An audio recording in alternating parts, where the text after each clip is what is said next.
निगार भाई, बहुत शुक्रिया। तनवीर साहब, बहुत शुक्रिया हमें यहाँ बुलाने का। मैं मुबारकबाद दूंगी तनवीर खोखर साहब को, आपके पूरे स्टाफ को।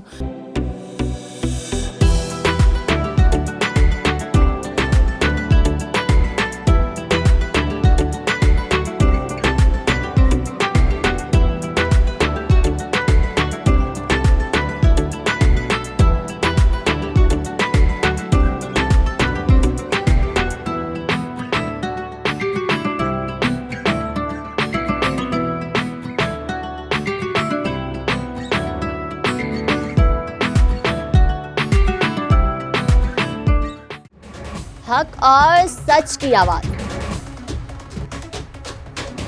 अवाम के मसाइल को मंजर-ए-आम पर लाने, इक्तदार के हवालों से अवाम की दहलीज तक पाकिस्तानी अवाम की आवाज, पाकिस्तान का कौमी अखबार डेली अखबार हक की 11वीं और हक न्यूज की दूसरी कामयाब सालगिरह पर कौम को मुबारकबाद।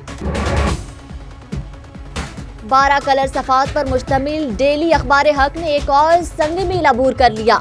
अवामी और कौमी इशूज, मुल्की मसाइल, आलमी मंजरनामे, अवामी मसाइल पर बेलाग तबसरों और मसाइल को उजागर करने में सबसे आगे रहने वाले कौमी अखबारात में डेली अखबार हक ने नुमाया किरदार अदा किया। मुल्क में जमहूरियत, कानून की हुक्मरानी और अवाम की आवाज़ को इक़्तिदार के ऐवानों तक पहुँचाने के लिए पुरअज़्म मेरी और आपकी आवाज़ जुल्म के खिलाफ डेली अखबार हक, हक न्यूज़।